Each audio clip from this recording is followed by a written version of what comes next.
Court అక్కడ ఏం జరిగింది అనేది న్యాయస్థానం నిర్ణయిస్తుంది. డిఎస్పీ ముందుగాల న్యాయస్థానం వకాల్తా పుచ్చుకొని న్యాయస్థానం కంటే ముందు ఏం జరిగింది అనేది ఆయనే తీర్పిచ్చిన తర్వాత ఈ కేసు కట్టుడు ఎందుకు, ఏం చేసుడు ఎందుకు? డిఎస్పీ పని ఏందో గత వరకు చేసుకోవాలి. ఆయన కేసు కట్టి విచారణ చేసి సంబంధించిన సాక్ష్యాలను కోర్టుకు సమర్పించాలి. ఆయన పరిధి గంట వరకే.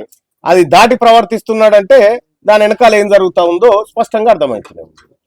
ఆ పాప పైన ఎక్కడ కూడా చిన్న స్క్రాచెస్ కూడా మేము కూడా పరిశీలించడం జరిగింది. అవును, పాప పైన ఏం జరిగింది అనేది FSL report, post mortem report వచ్చిన తర్వాత నిర్ణయం తీసుకుంటామని చెప్పారు కదా. మరి రెడ్లకు కూడా దెబ్బలు తాకినాయని ఎఫ్ఎస్ఎల్ రిపోర్టు ఇవన్నీ రిపోర్ట్లు వచ్చేదాకా ఎందుకు ఆగలేదు? మరి ఇది ఒక డ్రామా. అంటే పోలీసులు క్లియర్ గా మీకు ఒక బైట్ రిలీజ్ చేయమంటే చేస్తా. ఆ దాంట్లో పోలీసు వాళ్ళు కూడా ఉన్నారు. నాకు ఎక్స్క్లూజివ్ వీడియో వచ్చింది. ఆ దాడిలో ఆ మహిళకు దాడి జరుగుతున్నటువంటి సందర్భంలో పోలీసులు కూడా అక్కడ ఉన్నారు. ఇద్దరు పోలీసులు ఆ లోపల కొబ్బరికాయల రూమ్ లో జ్వరబడ్డటువంటి సందర్భంలో వాళ్ళు ఉన్నారు. వాళ్ళకు సంబంధించినటువంటి వీడియో కూడా ఇగో నా దగ్గరకు వచ్చింది. ఈ 4 నిమిషాలని వీడియో దాంట్లో ఉన్నారు క్లియర్ గా. పోలీసులు తమ తప్పును కప్పిపుచ్చుకోవడానికి ఘటనా స్థలంలో పోలీసులు ఉన్న తర్వాత కూడా దాడి జరిగింది. ఎక్కడ పోలీస్ వ్యవస్థ మీదకి వస్తుందో అనేటువంటి ఉద్దేశంతో పోలీసులు తప్పించుకోవడానికి ప్రయత్నం చేస్తా ఉన్నారు.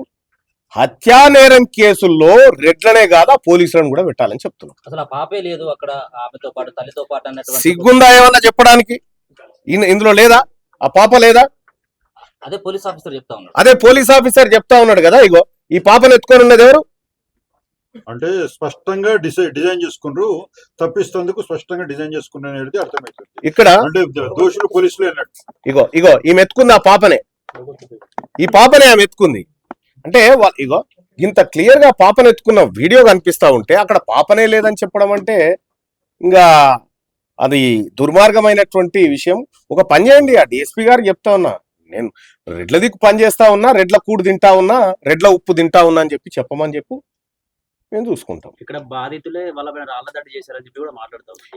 అంటే నేనేమంటున్నా, బాధితులు అని చెప్పి చెప్తా ఉన్నారు. ఇక్కడ ఈ 3 రజక కుటుంబానికి చెందినటువంటి మహిళలు 8 మంది రెడ్లను కొట్టిరని చెప్తా ఉన్నారు. గాయాలై క్షతగాత్రులైన రెడ్లు దవాఖానలో ఉండాలి, పరారీలో ఉన్నారంటేనే దాన్ని బట్టి మనం అర్థం చేసుకోవాలి. ఇక్కడ ఎవరిని కొట్టిరు అనేది క్లియర్ గా ఆ వీడియోలో కూడా ఉంది.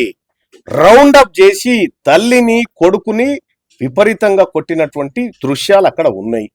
ఇంత ఎక్స్క్లూజివ్ విజువల్ బయటకు వచ్చిన తర్వాత కూడా ఇంకా పోలీసులు దుర్మార్గంగా వ్యవహరిస్తా ఉన్నారంటే ఒకటే డిమాండ్ చేస్తా ఉన్నా, మా బీసీ ప్రభుత్వం అంటే ఈ పాటికి కాల్చి అవతల బారేద్దు 8 మంది రెడ్లని. పాప నెలలు నిండక ముందుకే పుట్టింది, హాస్పిటల్ నుంచి కూడా ట్రీట్మెంట్ మధ్యలో తీసుకొచ్చి ఇదంతా కూడా కులానికి రుద్దుతున్నట్టు అంటున్నారు. ఒక విషయము, 100లో 20-25 మంది పొరగాళ్ళు ఇప్పుడు 7 నెలలకే పుడుతున్నారు. అర్థమైందా? ఇక మరి అందరు చచ్చిపోతున్నారు అట్లే, అట్లే. అంటే నేను ఒకటి ఏం చెప్తున్నా అంటే, నువ్వు తప్పించుకోవడానికి కారణాలు వెతుకుతా ఉన్నావు, కానీ అసలైనటువంటి దోషులను పట్టి సమాజం ముందు చట్టం ముందు నిలబెడదామనేటువంటి ఉద్దేశం పోలీసు వాళ్ళకి లేనప్పుడు ఇటువంటి చిల్లర కూతలు కూస్తూనే ఉంటారు. ఇంకొకసారి ఆ బిడ్డ మరణం పైన ఎవడన్నా తప్పుడు కూతలు కూస్తే నాలుకే జీరి పారేస్తాం. ఏదైతే బీసీలకి రక్షణ చట్టం కావాలని చెప్తున్నారు కదా, సాధ్యమైందా? ఆంధ్రప్రదేశ్ లో సాధ్యమైందిగా, నిన్న ఏపీలో సాధ్యమైంది కదా. గురువు దగ్గర సాధ్యమైంది, శిష్యుని దగ్గర సాధ్యంగా ఎన్నికల హామీకి ఇచ్చిన బాబు ముఖ్యమంత్రి ఇంత జరిగినా స్పందిస్తలేడు కదా. ఈ చట్టం తీసుకొచ్చడానికి ముందులో ఉంటాడు అసలు. ఆయననే ఉండకుండా చేస్తాం రాజకీయంగా. ఆయనను ముఖ్యమంత్రిగా లేకుండా చేస్తే మేము ఎట్లా తెచ్చుకోవాలో మాకు తెలుసు కదా. ఏదో ఇప్పుడు అధికారంలో ఉన్నాడు కాబట్టి చెప్తున్నాం. ఇంకో 2 ఏళ్ళు ఉంటాడు, ఆ తర్వాత ఈ రెడ్లు వెలమల ప్రభుత్వాలు ఉండయి. మా ప్రభుత్వాలకు వచ్చిన తర్వాత ఏం తెచ్చుకోవాలో అది తెచ్చుకుంటాం. 8 మంది ఉన్నారని చెప్పేసి అన్నారు. ఇప్పుడు కేవలం 3 మాత్రమే అదుపులోకి తీసుకున్నారు. ఇంకా 5 ఆ పరిస్థితి ఏంటి? ఇంతవరకు దానిపైన అరెస్ట్ లేదు, దానిపైన ఎవరు కూడా మాట్లాడట్లేదు పోలీస్ ఆఫీసర్. అంటే ఇక్కడ డీజీపీ గారు నిన్న మాట చెప్తూ, గణపతి గారు ఎక్కడ ఉన్నారంటే ఆయన బయట షెల్టర్ తీసుకుంటున్నాడు అని చెప్తా ఉన్నాడు. అడవిలో ఉన్న గణపతి షెల్టర్ ఏడ తీసుకుంటున్నాడు డీజీపీ గారికి ఎరక. నాగర్ కర్నూలు కాడ తప్పించుకొని తిరుగుతున్న ఈ 5 రెడ్లు దొంగలు దొరకరా? అంటే వీళ్ళు నిర్లక్ష్యం కాదు, వీళ్ళు వాంటెడ్ గా వీళ్ళని పక్కకు పెడతా ఉన్నారు. అబూజ్మేడ్ అడవుల్లో, ఛత్తీస్గఢ్ అడవుల్లో దాక్కున్నటువంటి మావోయిస్టు ఏ చెట్టు కింద, రాగి చెట్టు కింద, ఏప చెట్టు కింద అనేది వీళ్ళకి ఎరక. ఈ దొంగలు ఈ 5 రెడ్లు ఏడ దాచుకున్నారో వీళ్ళకి తెలియకుంటుంటారా? కాబట్టి ఏమంటున్నంటే ఇందులో పోలీసు నిర్లక్ష్యం స్పష్టంగా ఉంది. సంబంధిత పోలీసులను డిఎస్పీని సిఐని ఇద్దరిని సస్పెండ్ చేయాలి. ఏం చేయబోతున్నారు సార్ రేపు మీ భవిష్యత్ కార్యాచరణ ఈ సంబంధించినటువంటి ఎపిసోడ్? బరాబర్ దీన్ని వదిలిపెట్టే ప్రసక్తే లేదు. దోషులను శిక్షించాల్సిందే. ఈ చట్టం శిక్షించినప్పుడు సమాజం కూడా చట్టాన్ని తన చేతిలోకి తీసుకుని ముందుకు పోవాలని కూడా ఆలోచన చేస్తా ఉంది.